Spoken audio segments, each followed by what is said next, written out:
Hi, it's Rachel from Caramel and Cream. Today I wanted to show you this cute little bag that I made. I made these last year instead of the usual Christmas cracker on the Christmas table. This one was done for my dad, and then you just put a little gift in. I use cufflinks, and for the mums I use candles.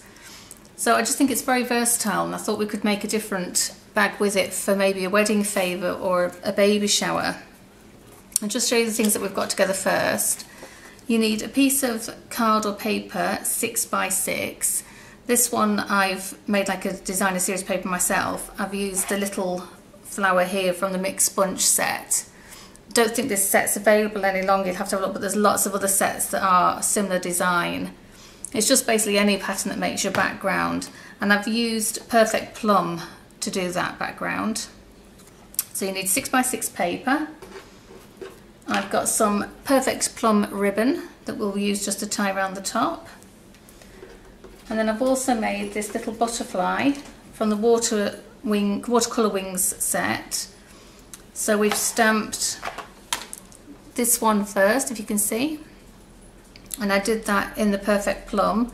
And then to get the pattern over the top, I did that in Elegant Eggplant, which was this pattern here, just to give it a bit of definition. That was cut out actually as well using the dies which come and match, which is the Butterfly Thinlits die set.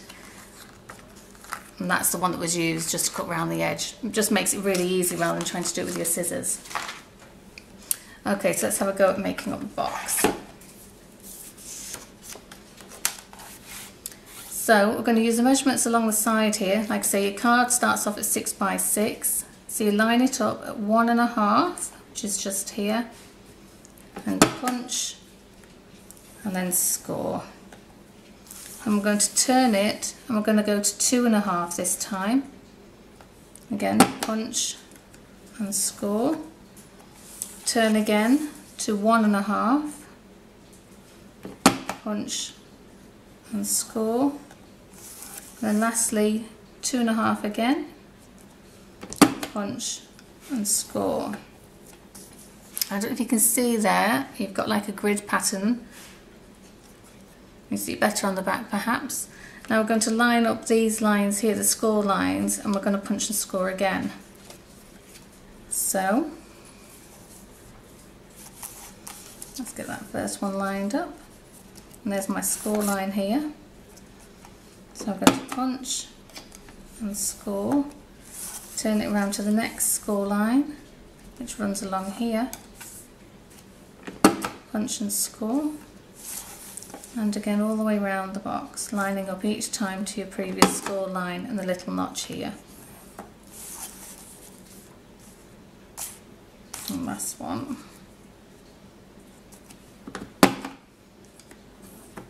Okay, and then we're going to use the back of the punch just around all of our edges, so all 4 corners.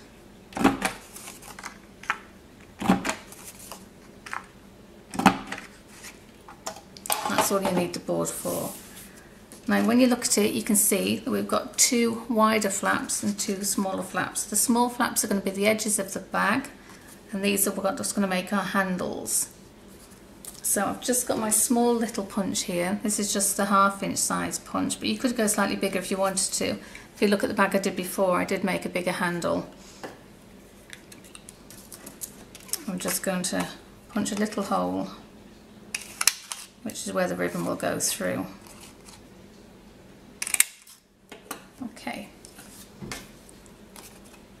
Now with our whole side, you can see there's little grids here that go up to a line. So you just want to snip along up to that line. And turn it round. And the same again.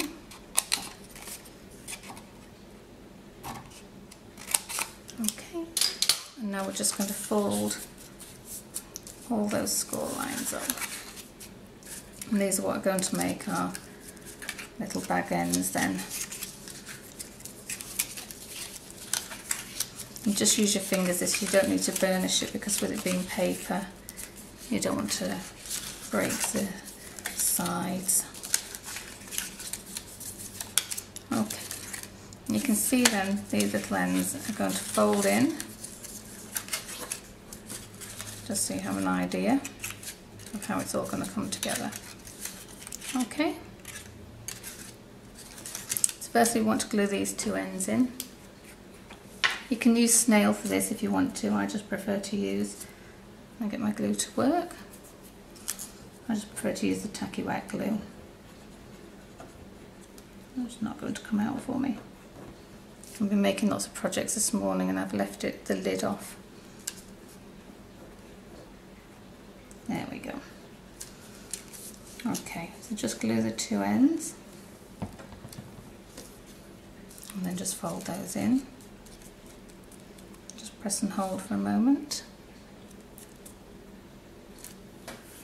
And then the next ones that are going to go in are the ends like so, and they're going to stick into these side bits, as you can see. So I turn it over and glue all four corners. I find is the easiest way.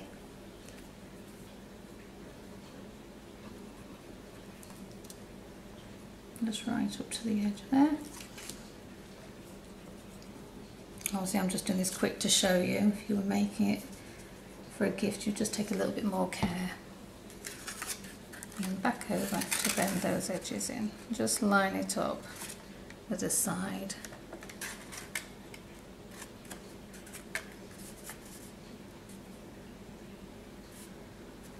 Okay.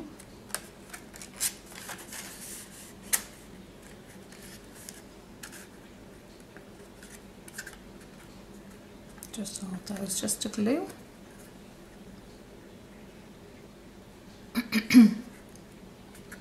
If you wanted to, you can just use your little tool just to poke and flatten it down if you wanted to. I find just using the fingers is fine. And that's pretty much your bag made. Then just to finish it off, because I was going to do this little wedding table favours, I'm just going to use our butterfly. I'm just going to use my nail to hold the middle, just so I can make those wings slightly lift. And just gently manipulate it to how you want it to look.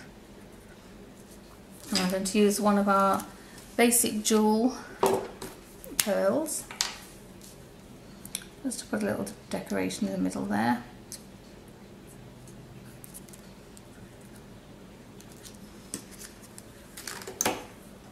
Then I'm just going to glue along the middle of the back there. Don't go onto the wings too much because you want it still to have that fluttering effect.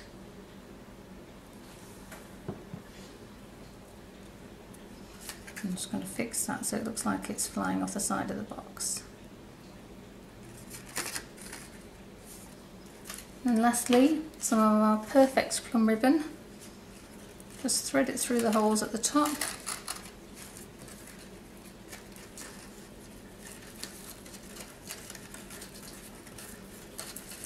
Just tie it together just to hold that in place.